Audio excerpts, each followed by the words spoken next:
अब हम थोड़ा शराब घोटाले के बारे में अपने दर्शकों को बता देते हैं। देखिए, शराब घोटाला अगर आप नहीं जानते क्या है दिल्ली का शराब घोटाला, तो इसके लिए एक शराब नीति लाई गई थी दिल्ली सरकार के द्वारा। एक्साइज मंत्री यानी कि एक्साइज जो डिपार्टमेंट था, जो मंत्रालय था, वो मनीष सिसोदिया के पास था। सीधे तौर पर डिप्टी सीएम थे दिल्ली के, और उनके पास एक्साइज मंत्रालय भी मनीष सिसोदिया के पास था। और 2021 में इस नई नीति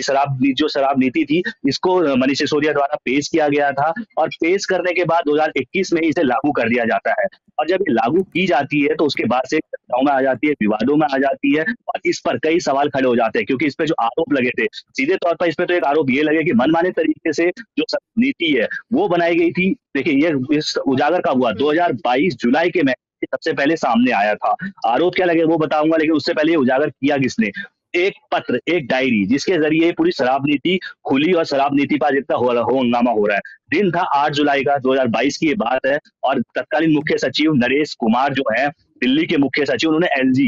जो उपराज्यपाल है उनके पास एक रिपोर्ट भेजी कि भाई साहब देखिए, ये जो शराब नीति बनाई गई थी, मुख्य सचिव ने एलजी को एक पत्र लिखा, उनके पास एक रिपोर्ट भेजी कि देखिए, जो शराब नीति बनाई गई थी, इसमें साफ तौर पर जो है वो घोटाला हुआ है, भ्रष्टाचार हुआ है। इसमें आम आदमी पार्टी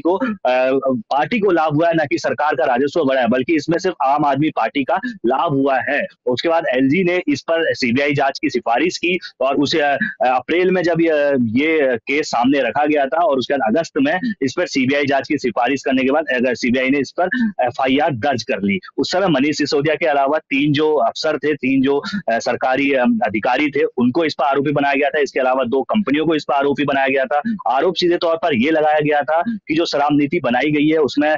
मनमाने तरीके से बनाई गई है। जो लाइसेंस धारक है, यानी कि जो शराब बेचने के लिए लाइसेंस लेते हैं, उनको अनुचित तरीके से लाभ पहुंचाया गया था। और इसके अलावा कोविड का बहाना बनाकर, क्योंकि उस समय कोरोना काल चल रहा था, कोविड काल चल रहा था 2021 के दौरान, 2020 जब ये शराब नीति लागू की गई थी, तो कोविड का बहाना बनाकर लगभग 450 करोड़ रुपए का फायदा जो है वो लाइसेंस धारियों को पहुंचाया गया था। इसके अलावा एयरपोर्ट जोन पर जो शराब की दुकानें थी, एयरपोर्ट जोन के अंदर जो शराब की दुकानें थी, उनके लाइसेंस धारक थे, यानी कि उनके लाइसेंस का जो पैसा था, क्योंकि कोरोना काल में हमने देखा कि दुकानें बंद हो गई थी, तो दुकानें बंद होने की वजह से, हालांकि ये नियम नहीं है कि अगर दुकानें बंद होती है तो वो लाइसेंस की फीस वापस की जाती है, लेकिन उसके बावजूद जो है मनमाने तरीके से उस लाइसेंस की फीस वापस की गई थी। तो इस तरीके के कई आरोप लगाए गए थे, और इन आरोपों के बाद इसके अलावा एक आरोप ये भी लगा था कि जो विदेशी शराब होती है, यानी विदेशी बियर या शराब, जो विदेशी शराब है, उस पे जो है मनमाने तरीके से जो उसके रेट तय करने का जो फॉर्मूला होता है, उसको बिना कैबिनेट की मंजूरी के या बिना एलजी साहब की मंजूरी के उसको पास कर दिया गया, उसमें संशोधित कर दिया गया। इस तरीके के आरोप लगने के बाद जब सीबीआई इसमें जांच करने के लिए बैठी, जब सीबीआई इसमें जांच करने लगी 2022 की ये बात है, अगस्त के महीने में जब सीबीआई ने इस पर केस दर्ज किया, उसके बाद जाके मनीष सिसोदिया इस पर आरोपी बनाए गए थे। और जब केस दर्ज होने के बाद जब ये पूरा मामला खुला, तो उसके बाद आज आप देखिए कि आम आदमी पार्टी के 2 बड़े नेता, अभी हालांकि 15 कम से कम करीब 15 लोगों की गिरफ्तारी इस मामले में हो चुकी है, जिसमें देखिए 2 जो सबसे बड़े नाम है, दिनेश अरोड़ा, अमित अरोड़ा, ये दोनों जो है शराब कारोबारी हैं, और इन दोनों की मनीष सिसोदिया और संजय सिंह से काफी करीबी थी। और केजरीवाल को जो ईडी लगातार समन भेज रही है, वो ईडी के जो दिनेश अरोड़ा है, जो आरोपी बनाए गए थे शुरुआत में, अब वो सरकारी गवाह बन गए हैं। सरकारी गवाह बनने के बाद ही संजय सिंह की गिरफ्तारी हुई थी, क्योंकि सबसे पहले संजय सिंह, जो अरोड़ा ने बताया था, दिनेश अरोड़ा ने जो जानकारी दी थी कि सबसे पहले जब सरकारी गवाह बना, तो सबसे पहले उसने बताया कि मैं संजय सिंह से मेरी मुलाकात हुई थी। संजय सिंह से मुलाकात होने के बाद एक होटल में, यानी कि एक पार्टी का आयोजन किया गया था, होटल में पार्टी फंड जुटाने के लिए वो शायद कार्यक्रम का आयोजन किया गया था, जहां पर मनीष सिसोदिया से संजय सिंह की मौजूदगी में मुलाकात होती है, और वहां पर 32 लाख का चेक सौंपा गया था। इस तरीके के आरोप भी चर्चाओं में आए थे, और ईडी ने सीधे तौर पर जब चार्जशीट दाखिल की गई थी, तो उसमें इन सभी चीजों का जिक्र भी किया गया है। तो दिनेश अरोड़ा जो है, उसने सीधे तौर पर शराब कारोबारियों को लाभ पहुंचाने के लिए दिनेश अरोड़ा को बताया गया कि भाई देखिए, नई शराब नीति क्या, पुरानी शराब नीति क्या, ये भी मैं आपको बताऊंगा कि दोनों में अंतर क्या है, शराब नीति में क्या बदलाव किए गए थे, क्या शराब के रेट में बदल दिया गया था, कि क्या हुआ था, ये भी बताऊंगा। लेकिन आरोप क्या लगे थे इसमें, दिनेश अरोड़ा जो मनीष सिसोदिया और संजय सिंह, उसकी गिरफ्तारी जो हुई थी दिनेश अरोड़ा के सरकारी गवाह बनने के बाद हुई थी। दिनेश अरोड़ा जो है वो एक शराब कारोबारी है, एक व्यवसायी है, और पार्टी फंड का एक कार्यक्रम था, उस कार्यक्रम में इनकी मुलाकात हुई थी मनीष सिसोदिया के साथ। और जब मुलाकात होने के बाद, इस मुलाकात के बाद जो है मनीष सिसोदिया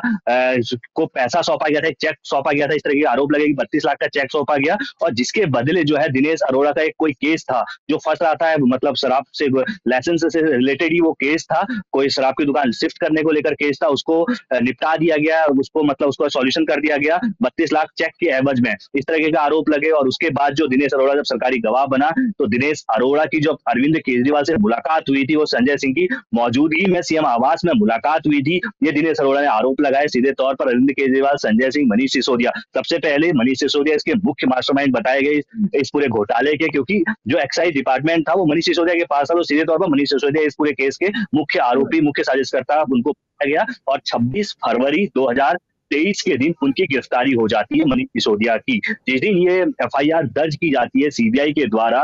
वो अगस्त का महीना था जब सीबीआई इस एफआईआर को दर्ज करती है। उसके ठीक 2 दिन बाद ही मनीष सिसोदिया के घर पे छापेमारी की जाती है और यहाँ तक कि गाजियाबाद में उनके लॉकर खुलवाए जाते हैं। तब मनीष सिसोदिया सीधे तौर पर कहते हैं कि भाई कुछ नहीं मिला। अरविंद केजरीवाल को अभी आपने सुना, उन्होंने भी सीधे तौर पर ये बोला कि 1 पाई रुपया नहीं मिला है, ना कुछ, ना कहीं जमीन की प्रॉपर्टी मिली, ना कहीं सोना मिला, 1 रुपया नहीं मिला। तो किस आधार पर जो ईडी है वो लगातार एक्शन ले रही है? भाई अगर घोटाला हुआ तो उसका 1 रुपया तो होगा, कहीं कहाँ उसका पैसा गया, क्या गया, कोई इस तरीके की चीजें जो है वो साबित नहीं कर पा रही है। तो सीधे तौर पर जो आम आदमी पार्टी है वो भी इसको इस केस को पूरे बीजेपी से एंगल से जोड़ के देख रही है कि चुनाव से जोड़कर देख रही है। दूसरी तरफ जो ईडी और सीबीआई है जांच कर रही है और लगातार वो कह रही है कि भाई नहीं, शराब घोटाला हुआ है और हम इसको साबित करके रहेंगे। और कोर्ट में जब भी पेशी होती है तो वो जमानत के लिए अर्जी डाली जाती है, चाहे वो मनीष सिसोदिया, चाहे वो संजय सिंह हो। ये जो आरोप है वो बहुत सारे हैं, क्योंकि अरविंद केजरीवाल ने भी साफ तौर पर कहा कि गिरफ्तारी इसलिए नहीं हुई है कि यहाँ पर मनीष सिसोदिया ने या फिर संजय सिंह ने उनके घर पर कुछ मिला है या फिर भ्रष्टाचार किया है, बल्कि गिरफ्तारी इसलिए हुई है क्योंकि वो बीजेपी में शामिल है। इसी तरह के तमाम आरोप जो है वो यहाँ पर अरविंद केजरीवाल ने लगाए।